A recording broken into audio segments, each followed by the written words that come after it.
Hello, BookTube, and welcome to Poetry Tuesday. This is a regular feature that I like to do on this channel where we look at contemporary poetry and read it together and see what we make of it. I've learned a lot about the poems that we've looked at from your comments.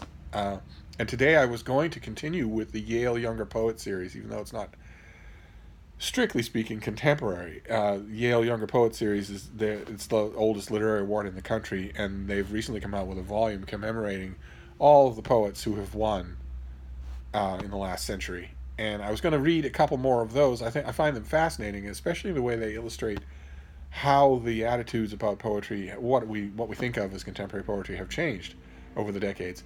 But because I have too many books and because I'm feeling a little under the weather, I cannot find that volume. I was looking at it just this morning, and I cannot find it. I laid it down somewhere and have no idea where it is.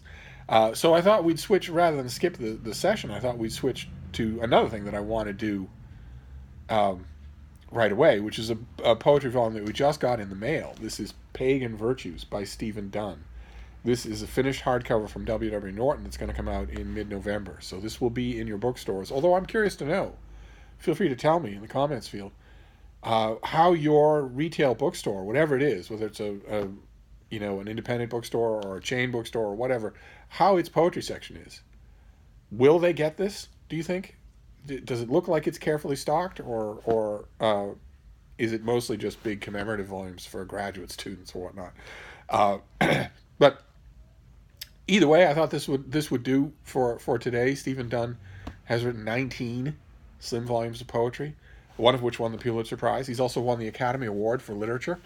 Half of this book seems to be about Mrs. Cavendish from the Dickens novel. So, and some of those are interesting, but I worried that they'd require too much antecedent knowledge. So, I'm going to pick a poem from earlier in the book that isn't a Mrs. Cavendish poem, and this is called After Experience.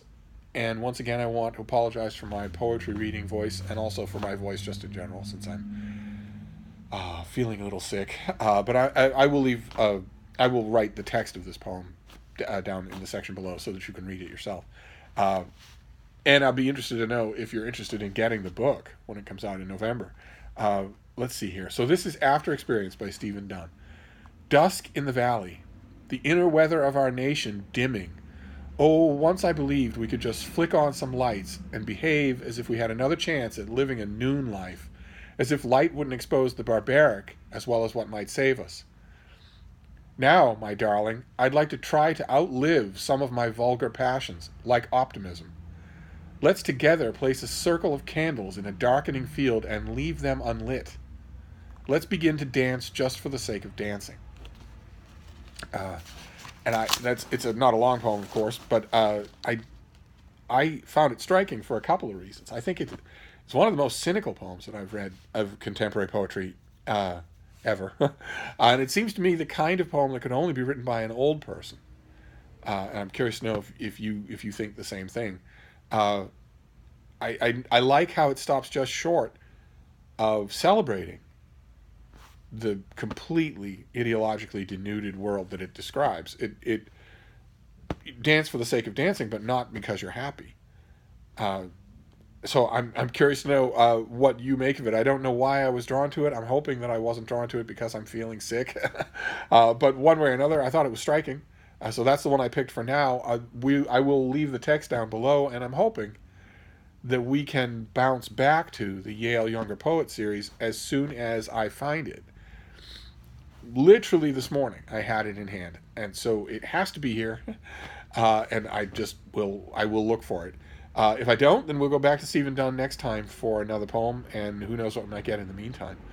So once again, let me know what you think of this, and I'll be back. We'll be back next Tuesday when hopefully I won't feel so bad, so that I will have a little more energy to do this. Thank you, BookTube.